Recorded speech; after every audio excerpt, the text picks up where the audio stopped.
Welcome to the realm of magic and mystery, classic horror and sci-fi. You are now entering the House of the Unusual podcast with your hosts, Eddie and Joe. Welcome, everybody, to another episode of your favorite podcast and mine, the House of the Unusual. I'm your host, Joe Pavlansky, and with me, as always, is the maestro of mail-order mysteries, Eddie Guevara. Today's special guest, he needs no real introduction because he's been on here a bunch, and he's your favorite and my favorite and everybody's favorite, Chuck Caputo. How's everyone doing? All right, pretty good. Hey, everybody's doing good. Chuck, we woke up today, because I'm in Northeast Ohio and you're in Western Pennsylvania, and we actually woke up April 21st, 2021, to about 2 inches of snow. Yeah, you're absolutely right, Joe. I took my dog out about 6:30 and I couldn't believe it. I mean, it's cold. It's been cold all day today. Wow. Yeah, that's I was talking to Eddie earlier. I was out doing some training today for work, and we were outside, and it read about low 30s all day with a wind chill about 10 degrees lower, and it was pretty much snowing until about 2-3 o'clock, and it was just I couldn't believe it, man. It was just crazy, man. I'm hoping for nice weather, and here we are, almost summertime, and it's snowing. Yeah, what the heck happened? Because it was about 70 about 4 days ago. I mean, I don't get it, and I did plant some grass, but you can't plant flowers or anything in the grass, and so far the grass is coming in pretty good, but it's too early to plant flowers. Yeah, I know. And I get some of those nice I don't know, they pop up every year. I call them Easter flowers or whatever, nice pastel colors, and I'm sure all those are gone after today's weather, and tomorrow is supposed to be about the same. I don't think we're supposed to get snow, but it's definitely gonna be cold and all that. Yeah, it's crazy, man. I took my daily walk in the cemetery today, so it's a quiet place. People are dying to get in there, guys. I'm surprised. I'm serious, Chuck. I'm surprised that you're not on the monsters. Yeah, we were talking right before about I got a cemetery near me over in Youngstown, and it's called Oak Hill Cemetery. If you could look it up online in Youngstown, and there's some photos of it. It goes back, I believe, to like the late 1700s, mid 1700s, but it's all on a hill, and it has like the old mausoleum. Oh man, that's cool. I love it. Cemeteries and all that, and every road through it is all the old red brick, man, and it is so beautiful. I used to run through there, and I passed it by a couple of days ago, and I was like, yeah, you know what? I'm going to stop and take a little ride through and just, turn the music off and just kind of, enjoy it. And I tell you what, it was so peaceful and just relaxing, man. It's unbelievable.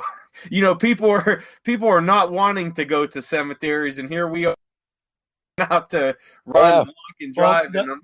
The funny thing about it when you're saying that is because if you go, especially when it's kind of snowing, or I think when after rain or something, depending on the heat, sometimes when it's when you go into those old cemeteries, you got the fog, the low-laying fog, Oh yeah, I think the Frankenstein monster's about to come out.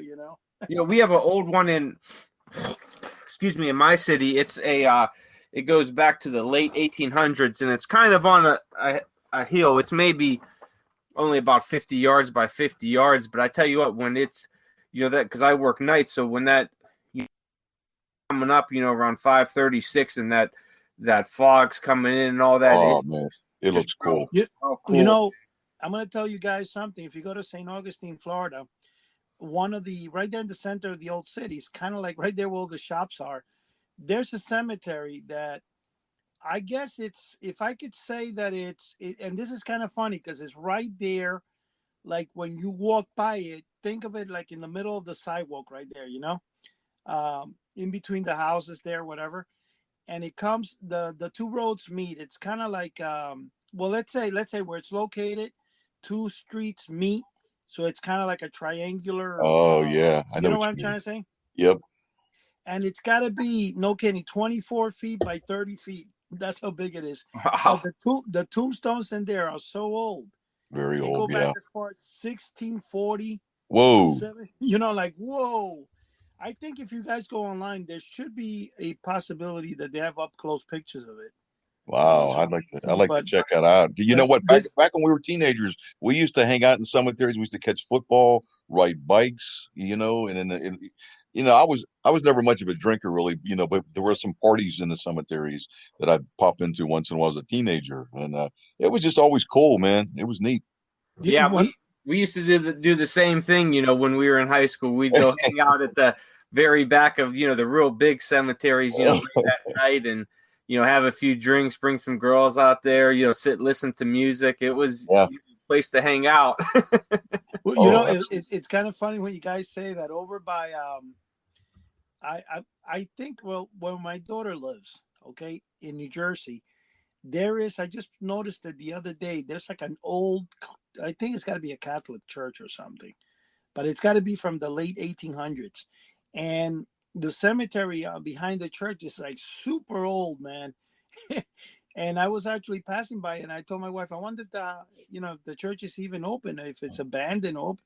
It's something I'm going to look into because I just seen it like a week ago. But here's a funny story I'm going to tell you guys. Get ready for this. It's a doozy. Okay, back in Cuba when I was little. Now this is a relative of my mom. I think it's a cousin of my mom. Um, well, what happened was there was this really old cemetery because remember I used to live in a farm, so when you went to like the city, of which the city looked like one of the western towns from the Clint Eastwood spaghetti westerns, and it was a dirt road. That's how the city was, or wow. should I say the main, and then you had the barber shop. It was basically coming straight out of a Clint Eastwood movie, okay, but in real life. So now there was a cemetery as you walked past the thing there, and what the cemetery was probably the most modern thing in the city there, because what it had was a big, like the entrance to it was a big white marble or stone, whatever archway. So I still remember the archway. I mean, that was, but when you went inside the cemetery itself was all like, I guess, cement on the floor. So it was very unique. It was pretty advanced for where it was, but it was still like really creepy looking, right? So one day it was pouring, it was raining, and this is a story my grandfather told me because it happened to, I think it was one of his brothers, and I don't know if it was my grandfather's brother and his nephew was, but anyway, it was raining, and the nephew went into the cemetery to, I guess it was late at night, and the rain to just, I guess, wait until the rain passed by because he didn't want to get wet. So his uncle comes on a horse going by because I guess the uncle was going home. So when he sees the uncle, he calls out to him. Wow. The guy just, hit the horse and started Wow. running away because it was kind of funny. I mean, Isn't you're it in the wow? middle of the night and somebody comes out and calls out to you. It is crazy. Oh man. Hey, but there is people to go around that actually, there's different legends in different cemeteries. So you know what? There is people that go in these places.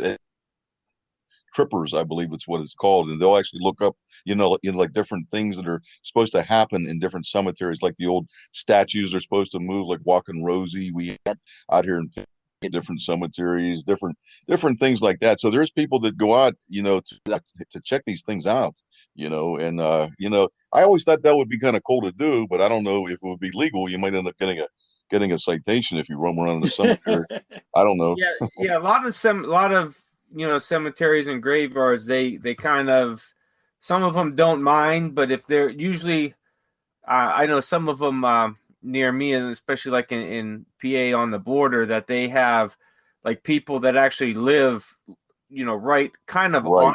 them, and they Yeah. take care of them. So they always kind of like for you to get permission if you're, just going to Okay. walk around or if you're going to investigate something. And usually they're, if you seem like a legit, adult type person and Right. not some, teenagers or anything, they'll, Yeah. they'll usually pretty cool about it and give you. But if you're there to just party or something, they'll usually Sure. chase you off. So Sure.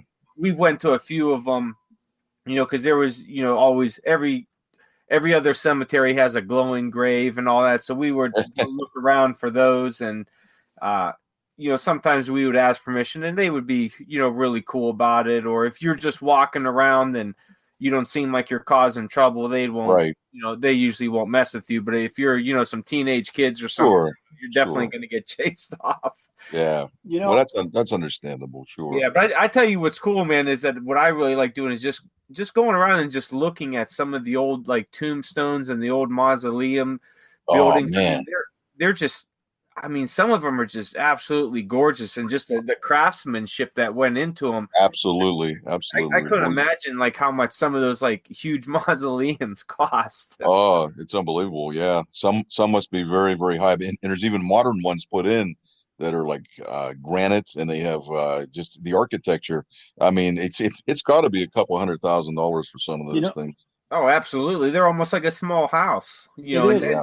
It is. the like the statues and all them that some of them have. I mean, those got to be, a few grand themselves. Yeah. Gorgeous. It's just at the time they did them, it probably cost a few hundred. Because I mean, those, I don't think modern day cemeteries even have that anymore. No, it's a lot of them really don't. It's a lot of the old, you know, You know, real Right. old ones that like some of the modern ones. You're right. I don't really see those anymore. there's a book, to be honest with you. I don't know if you guys ever seen it.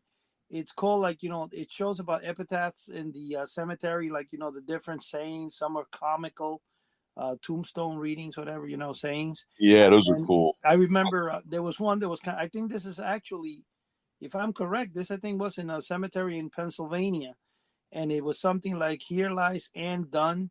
Says, done away by a banana. It wasn't the fruit that dealt the blow, but the skin of the thing that laid her low. That's pretty good. I like that. Yeah, I had that. I have the book somewhere, and I used to crack up and laugh at that. Because these are actual, true things taken off cemeteries throughout the country. Now, Interesting. one thing I'm going to tell you guys that I mean, maybe you're not aware of this or not, but in my town there's an old church, and in fact there's a Weird Jersey, the magazine Weird New Jersey. Yeah. Did a special on a church that was, to me, when I was in school, it was actually my school was part of this church. It was called St. Michael's Cathedral, whatever, St. Michael's Monastery. And the church itself is back, oh my God, it's got to be like 200 years old, right? The building is huge. In fact, I think not too long ago, I showed you guys a photograph of it, or I sent it to you guys. This is a very scary looking church because of how old it is. But what happened was, when I was in school, it was where we went for church. It was actually still active. And I guess the Catholic Church gave it up because it cost over $1 million a year to heat and stuff. So in the back of it, I mean, this church was so big that it was a square city block. The front, the side where the priest Wow. lived, the rectory and stuff, was huge. But the back had a cemetery. And some developers bought the back section of it, like behind the church and stuff. And they, I don't know if it was like either the Chinese or some type of Chinese church, or Korean church took over, and the building's still there. Most of the building, I don't think, is even, but the back part of it, where the cemetery was, when they were trying to remove the tombs, do you know that they actually dug in? There was nothing there. Oh wow. So when they went there to see, whatever, and there was just old 1800s tombstones, but there was nothing. So I think that they just pulled up the dirt from there, whatever, put new dirt in or whatever it was, and then they built like townhouses over it, over the entire section there. But it was kind of funny though, because you would think that it would have at least some type of casket or something. There was nothing. Wow. That is strange. Yeah, there was probably like 40, 50 tombs in there, tombstones, whatever.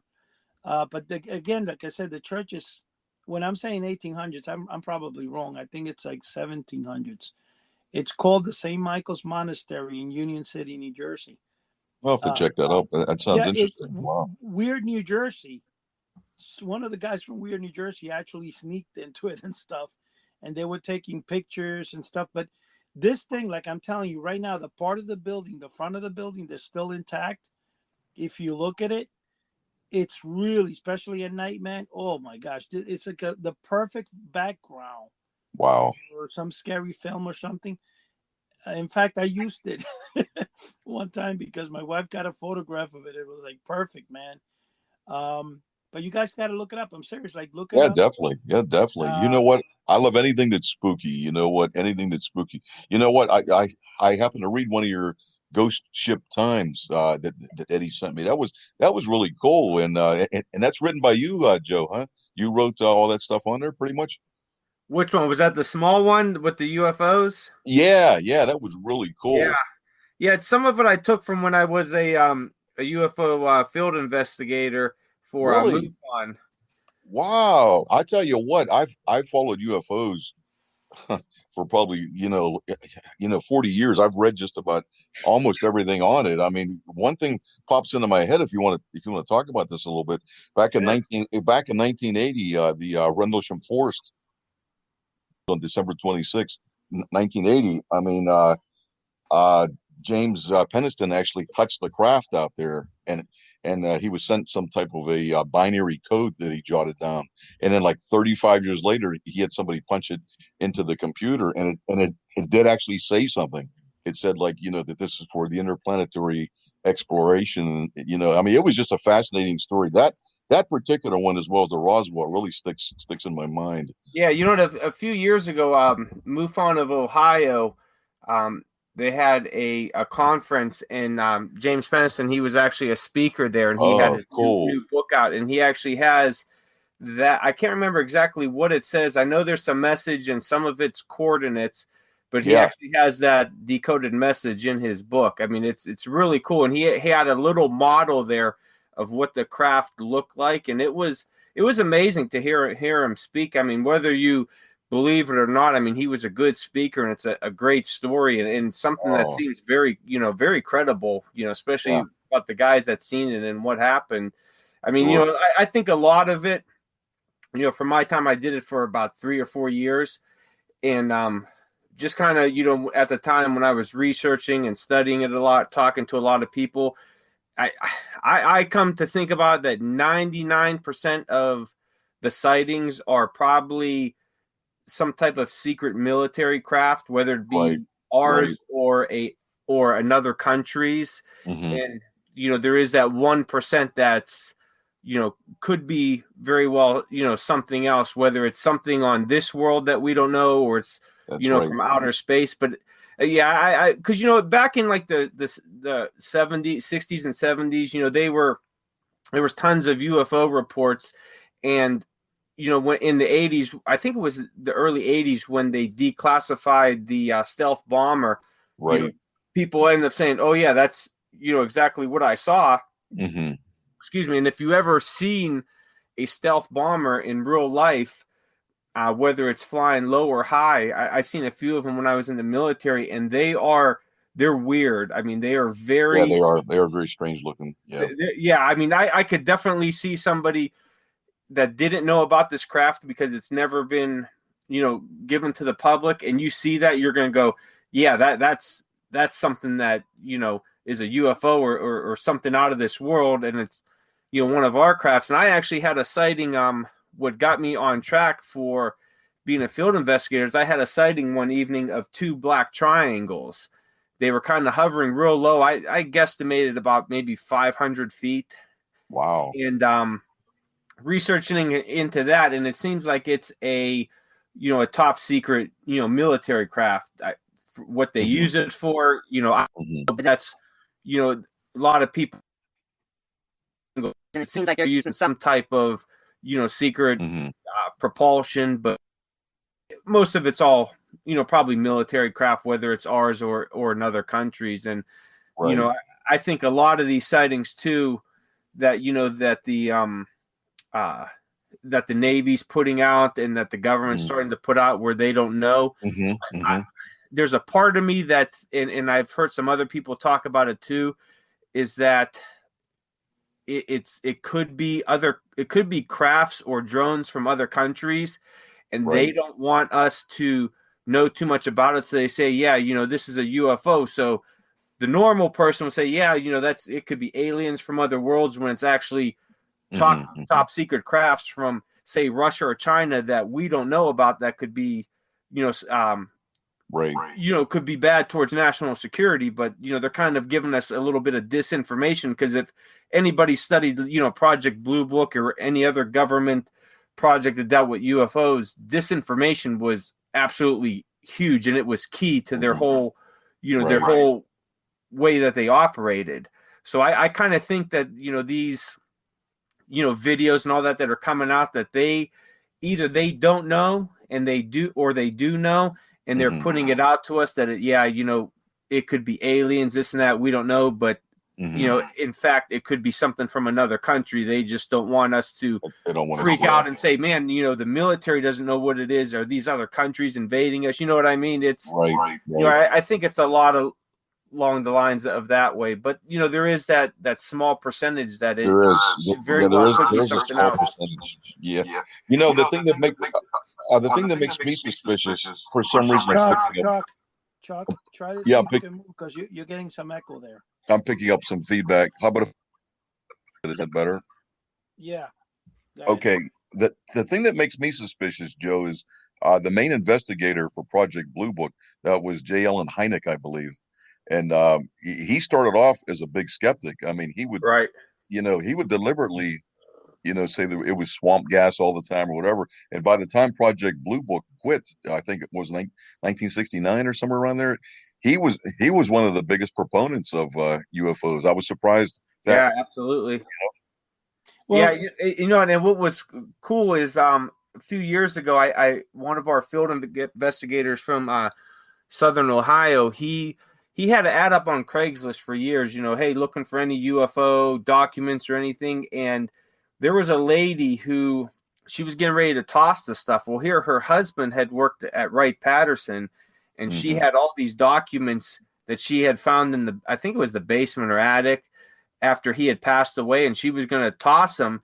And she stumbled across his post, and he got all the documents. He was actually on Coast to Coast talking about the documents. But the last I talked to him was, maybe 3 or 4 years ago. He was trying to get everything copied to, put it in a book to be released. But it had a lot of mail correspondence saying, hey, we don't know what this is, but, put it out to the public that it's, a weather balloon or swamp gas or something else. So there was, the disinformation, going on there. And, a lot of it, they didn't know what it was, which it probably was other countries' technology, but they, couldn't tell us, because the government will never admit to not knowing something, so they have to put it out as something else. So, but yeah, it was pretty cool. It was a really good time. I met a lot of, we'll say, interesting people. Oh, I can imagine. Yeah, that would have been cool. But there were some people, way out in left field, but there was some people that were very serious about it. Yeah, sure. Very serious and very credible witnesses, and sent in some very cool pictures and all that to go along with their their stories. Something interesting, if you guys are aware of it. Actually, in 1878 Press, Dave Haversad's publishing company, he just recently, about a couple of months ago, he published a book on Edgar Mitchell, the 6th man that landed on the moon. Oh, yeah, sure. Edgar Mitchell. Yep. And in the book itself, Edgar Mitchell had made claims, I think, he had seen a UFO or something coming back to Earth. And that book, there's a special Coast to Coast episode that they interview William Rauscher, which is the guy who wrote the book. David published it, but I'm saying the Rauscher wrote the book, and it's based. It's called, I forgot the name of the book, but if you go to 1878 Press, you could see it. But that's a little insight there, because we're talking about UFOs and all stuff like that now. That new show that appeared in the History Channel recently, Joe, what was it called? The guy that was trying to bring back like the UFOs, or trying to tell what the government has been hiding. You remember it was about a year ago when it came out? No, I don't recall that one. Oh my gosh, what the heck was it? It's some guy. They were saying, what is it that we have real? I think it was UFOs. I forgot the name of it. It was in the History Channel. Wow. Yeah, it's a really good thing. It came out. They had several think it was one season or whatever, but they were trying to, show all the stuff that we have that no one even knows. And one of the things is that just like, how recently the government came out saying that they showed those actual footage of us, some military personnel chasing the UFOs. And Right, some of right. the, and now they said that some of them were even under the water. Oh yeah, yeah. Oh, There's a lot of reports of of aircrafts going in and out of water, and like I said, that's there's so much. They always say American technology as we know it is 20 years. yeah, Is right. actually 20 years ahead. Well, I read an article a while back where a guy was saying that's actually wrong, that it's probably more than 100 years, because maybe in the 1940s we were Hmm. 20 years ahead, but by now we're maybe 100 or 200 years ahead. Yeah, And the way the government, the way they hide their money and everything, I mean, they talk about, well, we have a space force now and all that, and a lot of people speculate that we've had a space force, a secret space program since the 40s or 50s. So who knows what the heck we have going on yeah, out there. really.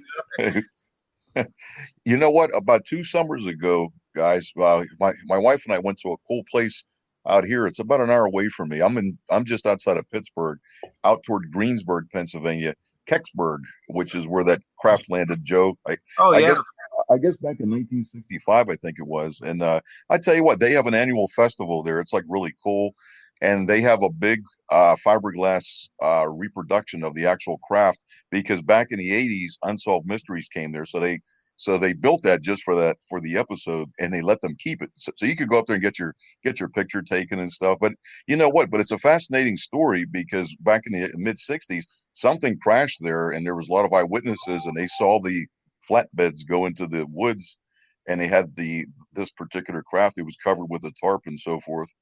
And so, but yeah, it's a fascinating story. And one speculation, which is what I've read way back in Germany during the Second World War. The Germans were working on time travel, and they were working on there was a craft they were building called the Bell, and it Yeah, the had like, Nazi bell. Yeah. yeah, so they were so far ahead of their time. You know what? And they claimed they got their technology, the jet propulsion and everything, uh, you know, uh, from extraterrestrials in the Black Forest. So it's a fascinating story. So what they speculate, that could be one scenario. I mean, nobody knows for sure, but Yeah, that was a a few time travel type of a thing. yeah, a few years ago I talked to I believe his name is Stan Gordon. He does a lot of investigating. Yeah, Yeah. he's up there all the time, Joe. I actually got a picture with him. It's cool. Oh, did you really? Yeah, I talked to him at a Monster Bash a few years ago. He's usually always there and does a really cool presentation. And I had read a few of his books, and I was talking to him about that. And I had speculated too that it was probably, it could have been the way it was described and all that. It could have been the Nazi bell, traveling through time. And he said one of the most peculiar things about that is how quick the military got there. He said they were there like within Really, minutes of it, really for how fast. far away, like it's almost like that they knew where this thing was coming to and where it was going Exactly. to land. Well, I thought that was really, really strange. But yeah, I mean, God, you could speculate all day on You can what that speculate. could have been. well, We'll never know. look Yeah. at this story. Look at this story here. It says a while back, this was, I think, in 1977. It says school kids' flying saucer sketches were so convincing they were sent to the Manchester, I'm sorry, to the Ministry of Defense UFO files. It says, in a case known as the close encounter of the playground kind, crayon drawings by kids from Manchester Field, I guess Mansfield, I'm sorry, Mansfield, ended up being handed over to the Cheshire Police Department and put in a Ministry of Defense UFO file. It says children's sketches of flying saucers at the school were so convincing they were passed up to police, then filed in the Ministry of Defense UFO department. The alarm was raised in 1977 when 10 children told their teachers they saw a spacecraft hovering near trees during lunch break. So the teachers called Mrs. Henmarsh, split them up, and asked them to draw what they saw. The results were so similar. Wow. He gave them to the Cheshire Police Department, and the case was known as the Close Encounter of the Playground Kind. Okay, that was in 1977. But 77. I don't know if you guys are aware. We're living in an area between New Jersey, Pennsylvania, Massachusetts, and all, New York City, where a lot of these encounters show up. And one of the things that I could tell you is next to where I live, in 1980 something, they say in Hudson County Park, which is it would be like Central Park is in New York City. We have a park in northern Jersey here that's really big, and it's called they call it 80th Street Park is actually the name, or Braddock Park. There was a claim that a UFO landed there in the 1980s. A lot of people had seen it, but this actually happened where it was seen by quite a few people, and it came out in the paper. Wow, cool. Yeah, there was another one like that school one in happened in September of '94 in Zimbabwe. There were 62 children out on the playground that seen a crash or a UFO land and seen small gray aliens with the big eyes and all that, and they did the same thing. They had drawings of it, and all the kids Wow. were interviewed separately, and they all had the same exact story of what happened. And to this day it's still regarded as one of the best cases of close encounters and all that, and still being investigated. And a lot of the children are adults now, and they all still have the same exact stories, and they've all been interviewed and all that over the years, and none of the stories have changed or anything like changed. that. So yeah, really cool. Wow, that is unbelievable. Yes, see, that's the thing that makes me kind of suspicious about this, because you have some very credible people. You know what I mean? I've actually talked to pilots myself that seen some weird things. And how about the case, Joe, from 1964? I think it was done in New Mexico. There was a police officer, Lonnie Zamora, and Yeah. he saw two little men standing outside of it. Then they got in and took off. I mean, he was so upset he went to talk to a priest about this. I mean, Yeah, he said it was like an egg-shaped craft or something yeah, like that. And yep. yeah, they actually went back out. I think it was either later that day or the next day, and they measured out the imprints. I believe there was 3 imprints out there. They measured the length and the radiation of the area. But yeah, he was terrified after that, and he was I believe that affected him mentally for years. Well, let me tell you guys, I told you guys about this about a week or two ago, I think one of the podcasts, where it says here, the question was, the story says, did American airline pilots see a UFO flying over Arizona? February 25, 2021 at 1:40 p.m. Central Eastern Time, whatever.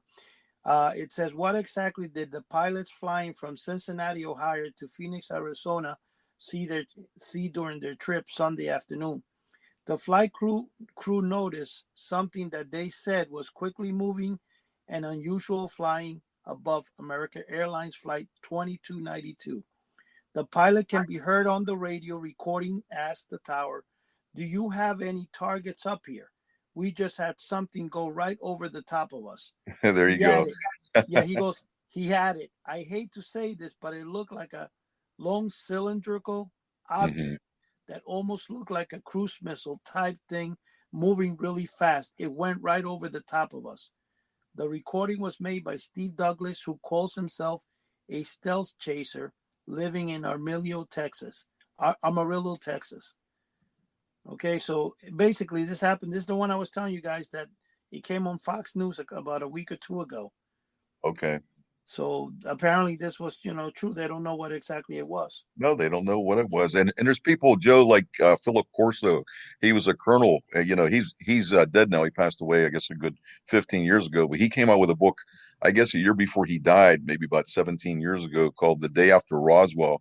You know what? I mean, and this guy swears that he actually saw this, that he actually saw the little aliens in these test tubes, these big tubes filled with some type of liquid and so forth. So either he's the biggest liar or he's truthful, you know what I mean? But these guys, but these guys have nothing to really gain, you know what I mean? So like, that always kind of intrigued me a little bit. Oh yeah, there's definitely some very credible, witnesses out there and stories. And I even have there's a good friend of our family years ago, and I remember back in probably the early mid '90s. He was telling me a story. He used to work for Area 51 in the '70s, Oh, cool. and when he only worked out there for a few years because he just from what I remember him saying is that it just a lot of it got to him, and he really didn't want to work there anymore because of the stuff that he saw, and he wouldn't really go much into detail, but if you get a few drinks in him and all that, he would start loosening up a bit, and he would say, yeah, there are aliens. He goes, we do have them in some of them in chambers and all that are dead. He goes, and there are some that are working with our scientists and government and all that. And wow. he would never say too much, but that always stuck with me. And he was a very smart, and he was back when computers were still just beginning. He was involved with programming and all that other stuff, and so that's kind of what he did out there. But yeah, it was and that was before all these UFO TV shows and all that were on TV and everything, and he was saying stuff that I would hear 20-25 years later on these shows that wasn't known back then. So that kind of adds to the credibility of it. Absolutely. And how about Bob Lazar? Man, I've been following him for years. Yeah. I mean, he claimed he worked at Area 51 and he reverse engineered, he back engineered these crafts to see exactly how they work. Because if they are telling the truth with this stuff, I mean, these things do not work by the propulsion systems that we have with the mass chemicals that shoot out. You know what I mean? Somehow they seem like they would manipulate gravity or something. I don't know. What is your take on Bob Lazar? Because I've read a lot about him. I've watched a lot of documentaries about him, and yeah, I've kind of looked at it from I've seen different views on it from both sides, and I really don't know what to think about him. Yeah, you know what? I know what you're saying because I've seen people that would discredit him, and I've seen other people. I mean, the guy's brilliant. I mean, he's you know what? He's always working on scientific things right now as we're speaking. I mean, the guy is brilliant. And then but then there's people that swore he never worked where he says he did, but then there's other people that swear he did. So it's like 50-50. Right. I don't know. And it's so easy for the government to Absolutely. they could get rid of documents easy, and the way stuff is so compartmentalized, you might be working with one person for a year or two at the place, and of course you interview somebody else there, they're going to say, no, I never heard of him, or he could say, I went to this school, and they could look up the records and say, well, there's no records. I mean, it's so easy for the government to get rid of that absolutely. stuff. Yeah, I was going to say my take on Bob Lazar. I could tell you this much, and I've known of the guy for many, many years, and I can tell you this is what I think. I think he's just a guy that is a good storyteller. I don't believe any of the stuff he has said because of the amount of stuff I followed and studied on everything from Roswell to Area 51. And you know what? To be honest with you, I think the guy's just smart enough because they even make a model kit of a UFO based on what he said. And he's been selling that model kit for some time now. I didn't know that. Okay. Yeah, I bought that. It's huge. It's about more than 15 feet in diameter. Wow. It's a beautiful looking flying saucer, but it's Area 51's flying saucer based off of Bob Lazar. So he's a good, like I say, he's a good, I would say con artist, if you want to say, because he's selling a fortune. But you know what? There's a guy that actually worked in Area 51. The History Channel had a special on it. And the guy was saying that basically what Area 51 really has been throughout the years was an area. And what made it very, that all the rumors and stuff came out of it is when the United States captured. See, during World War II, the Russian government was more advanced than us with our airplanes and stuff. So America needed to do something right away. And what they did is they were able to capture, I think, one of the Russian fighters. And they basically, what Area 51 did was dissect that fighter. Right, right. And that is what caused all these rumors and stuff about Area 51. And I Hmm, mean, hmm. I can tell you, and I agree with Joe. What Joe was saying, that it could probably be aircrafts from other countries and stuff like that. But when you got people saying aliens are working, I mean, it's just like the guy who started the rumor with the Philadelphia experiment. If you guys know the Right. Philadelphia experiment, and I'm Hmm. sure Joe, you know what that Mm-hmm. is when they say that we went back in time travel. Right. It says that the Eldridge, which was a Hmm. battleship from the United States, was docked, I think, either in Pennsylvania or Delaware. And for a couple of seconds, America was testing magnetic invisibility or magnetic technology. And it Right. says for a couple of minutes, the ship disappeared, appeared somewhere else, and came back again to its port. And they Hmm. said that the thing that was bad about it, and here's where the whole thing started. They said that the people that were on the ship, when they came back, they were like embedded into the hull of the Into the ship. into the Okay, metal ship. into the Yeah. metal. So the guy who started that, I forgot his name. I think it was not Lazar, Layembil or something like that. Well, do you remember the name, Chuck? Layem? Yeah, it is along those lines. I can't remember exactly, but yeah, Well, yeah, I am very familiar with this story. what Yep. okay, what happened with this is that some guy again in the History Channel was trying to debunk it. In fact, you can actually see if you go on YouTube and look up the story of the Philadelphia experiment, they will say exactly how the legend started. Right. What happened was that the guy had an old UFO book that was written by, I forgot who it was, back in the 1950s. Hmm. And he started sketching different things onto the book. And when he mailed the book, he just, I mean, this guy had just random good luck. He mailed the book to NASA or the Air Force. I'm sorry, the Air Force. And the guy who got the book was actually the guy in charge of like Project Blue Book or something at the time. I forgot what it was. Wow. And it started the whole legend. So they started tracking down to see who it was. I think it was Carlos Allende. I think it's the name of the guy, something like that. I think it's it. Yeah. Yeah, and they went. The news reporter went to the family, and they found out that the guy's real name. And then the family member said that he was like a good storyteller and stuff.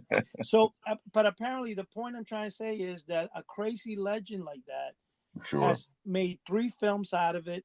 They wrote countless books on it, and a lot of people, including there was an appearance of one. See, the Eldritch was actually taken over by, I don't know if it was Japan or what. The United States grabbed the ship, and some other country redid it. They used it for carrying stuff. I forgot what they did with the original Eldritch, but there was a part of the Eldritch that appeared in Pawn Stars with Rick Harris, Hmm. and it looked like a stick with a round circle on it. It kind of looks, you know what, Chuck? You know that magic trick where it's a balloon and you kind of like blow up the balloon, and it's just think of it. It's like a base with a stick and then a round Right. circle. And I forget the trick that is, but anyway, the point I'm trying to say is it appeared there, and the guy was selling it, and I think Rick Harris gave him $20 for it. Uh, Now I tried to get go on pawnstars.com, and yeah. I'm like, I gotta get that thing, I gotta get it, but apparently they sold it like before the show even aired. They sold. And Yeah. but that's what I'm saying. That's how legends start. Now, I do strongly believe UFOs. You know, there are probably UFOs like from other countries. A lot of times, the United States government, and they agreed to this. They actually admitted to this, where they said that they were using, especially with the stealth bomber, Hmm. the legends of UFOs and stuff, so people wouldn't know exactly what they were doing. They were Hmm. using the UFO thing to hide. Now, here's one thing that's very important. In 1976, when I was little, I bought a Popular Science magazine, and I subscribed to it, of course, to get the Robbie the Robot plans. Actually, that was Starlog, but it was during the same time. And I Yeah. subscribed to Starlog, and I subscribed to Popular Science. And one thing that I'll never forget, the commercial for Popular Science showed the stealth bomber and said, "The stealth bomber, do we already have this thing, or is it just a rumor?" Blah, blah, blah. Hmm. 20 years later, the same article in Popular Science came out, because first the commercial to advertise the subscription thing would, said the question, "Do we have it?" 20 years later, I cut out the article in a popular science magazine that said the United States have had it for over 20 years. So, in a sense, the magazine itself had good insight as to what was going on in the 70s because they had an idea that the Hmm. stealth bomber existed. Absolutely. So, throughout the years, how many UFO sightings were caused by the stealth bomber? Because, like you said, the one that looks like they call the bat, which is the bomber or the fighter, Right. Yeah. it looks like a UFO. It It looks like an does. It does. extraterrestrial It's a UFO. very, very strange flight patterns. Very, very Yeah. unusual. Yep. Yeah, there's also, if you remember, this one called the Aurora, which is supposed to be a triangular flying machine we have. Hmm. I think they've been experimenting with it for years. You know about that one, don't you? Does anybody know about that one, Joe or you? Which one Yeah. is it now? It It's sounds familiar. it's called the Aurora. It's a triangular flying saucer, not flying saucer, but flying airship, whatever we have. Hmm. And they've been experimenting with it for many years in Area 51. It's kind of like a known fact that we have it. Hmm. That could answer your question of to that black thing that you saw when you were in the military, Joe. Well, the one that I saw, are you talking about the triangle ones? Yes, the triangle ones. That's what I'm saying. I think it's called Project Aurora, if I'm correct. I could be wrong on this because remember I'm not using any reference right now. Well, But it's the black triangle that I saw, they're the one. pretty. It didn't have Marvin the Martian on it, did it? Yeah, I wish it would Okay. have been made a lot cooler.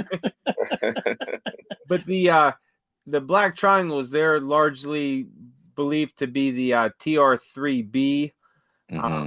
and I believe they come out from a project that might be called Astra. But um, there's been a few of them. I think there was one before that. The TR3B, I believe, is the supposedly the most recent one. Hmm. But it's supposedly from the stuff that I read on it. It's more of like almost a surveillance, Right. intelligence gathering, kind Right. of aircraft. Okay. So you have people in Nevada who are there constantly 24/7 hoping to catch a glimpse of some flying saucer of the United States government undercover project or black projects as they're called. And they see that.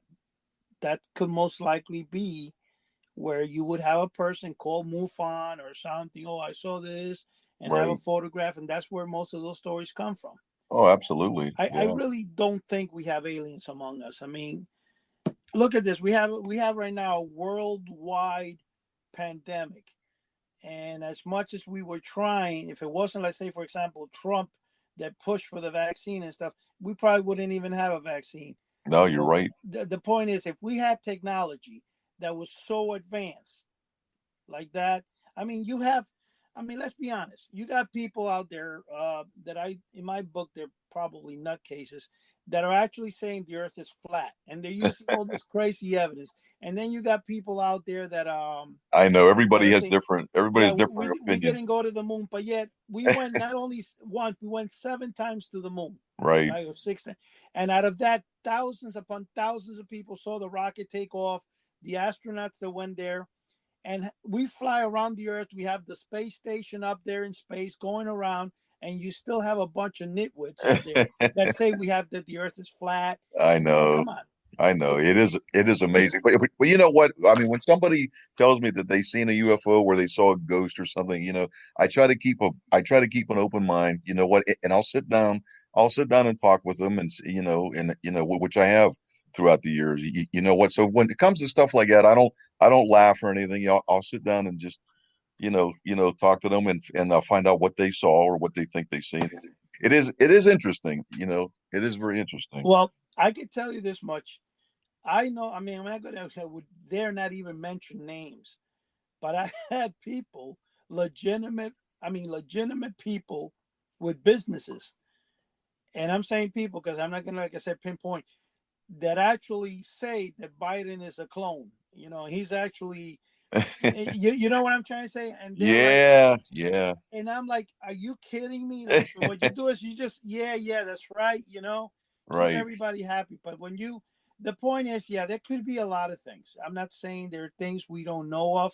Of course, the government is hiding things, and they have to for national Sure, security. Every absolutely. country has to. But the point I'm trying to say is that if we have a lot of that technology, yeah, we might have technology that's, airplanes we don't know of that we were testing and stuff like that. Because President Bush, I think, did say one time, I forgot, during the war of Iraq, I think, way in the day, he said that we have enough stuff in secret that will make whatever look, whatever. But if you remember, Bill Clinton was asked, he had an interview that he did. I forget who interviewed him. I think it was Saturday Night Live or something. But anyway, he was on the show. And he said that one of the first things he did when he became president is he wanted to know the truth about Area 51.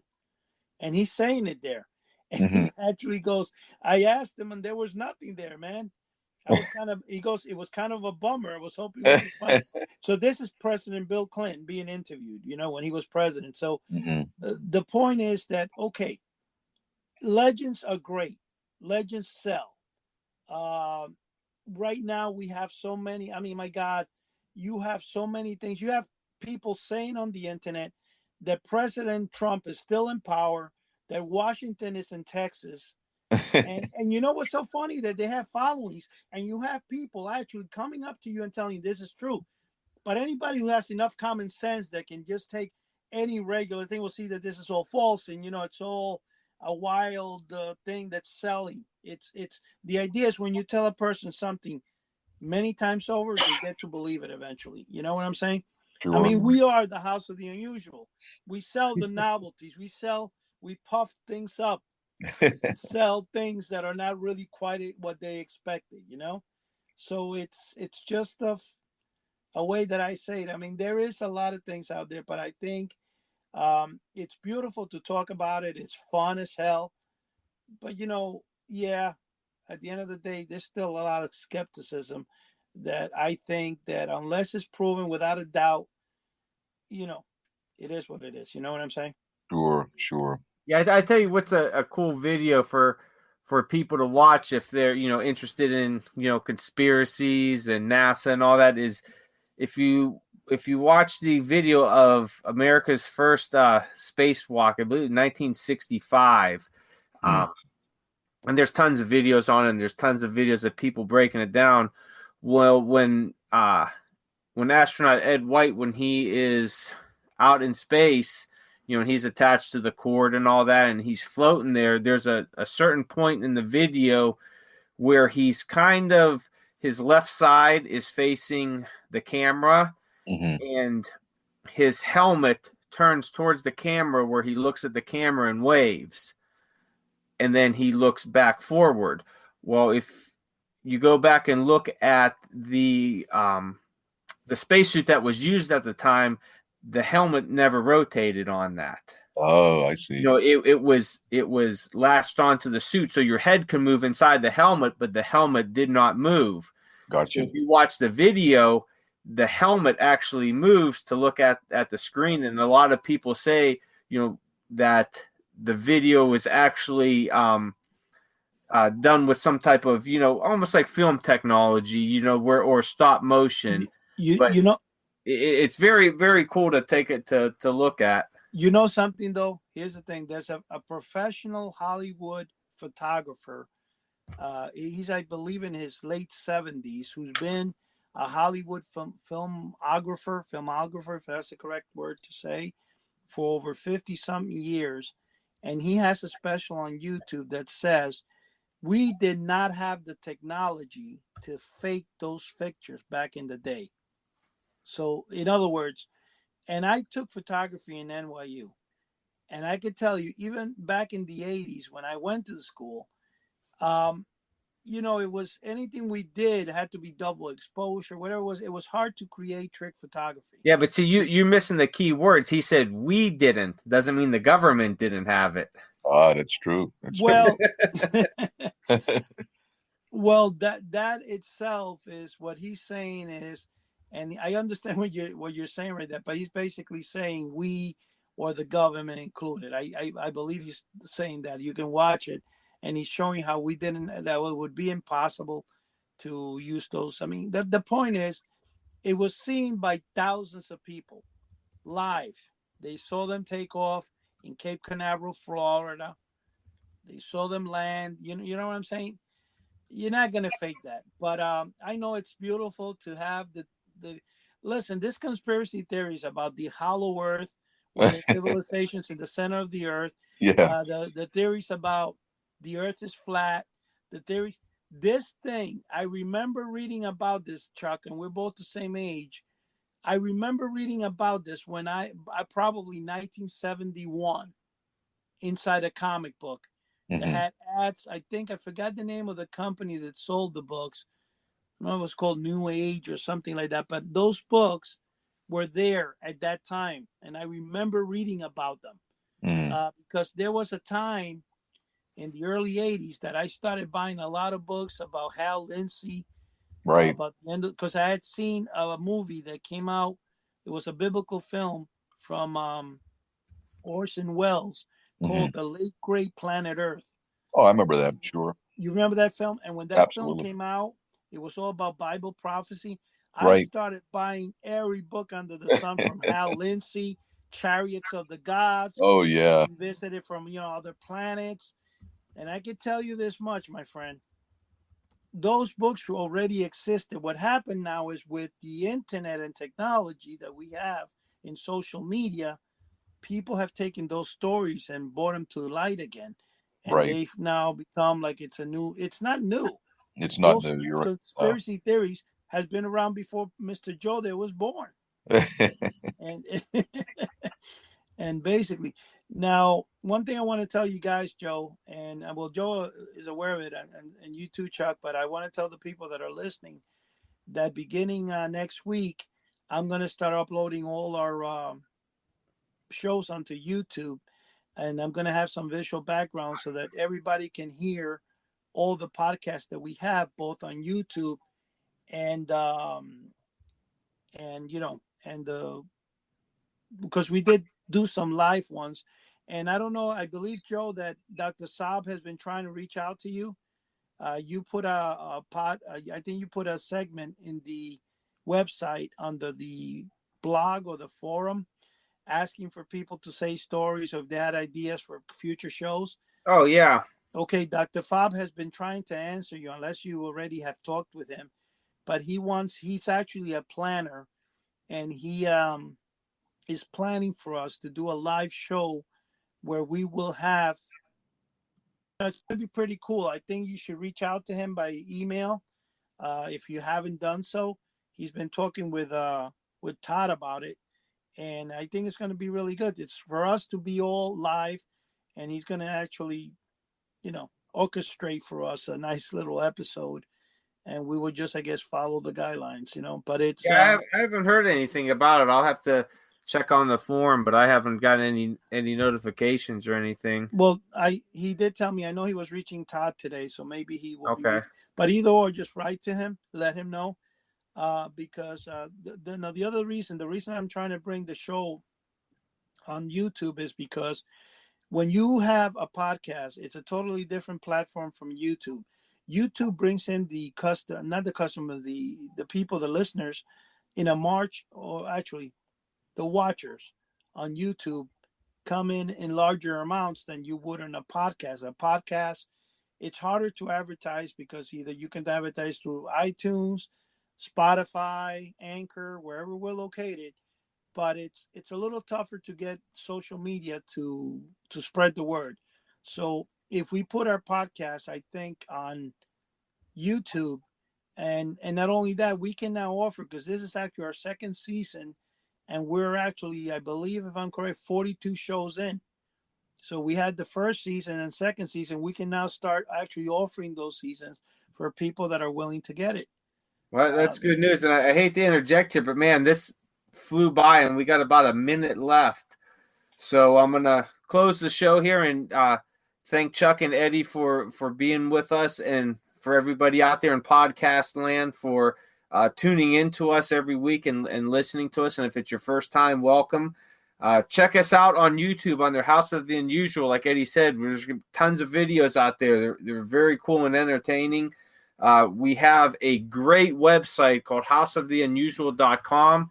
There's a free forum that you could join and interact with some like-minded people. So head on over there and give us some ideas for some shows, or show us your magic or toy collection, or whatever you have. And it's a great little community to be with. So check us out. We are every Wednesday. Our podcast comes out, and I'd like to thank everybody once again for being here. So Chuck, Eddie, thanks a lot, and good night, fellas. Okay, Night, thanks. guys. Good talking to you. Bye.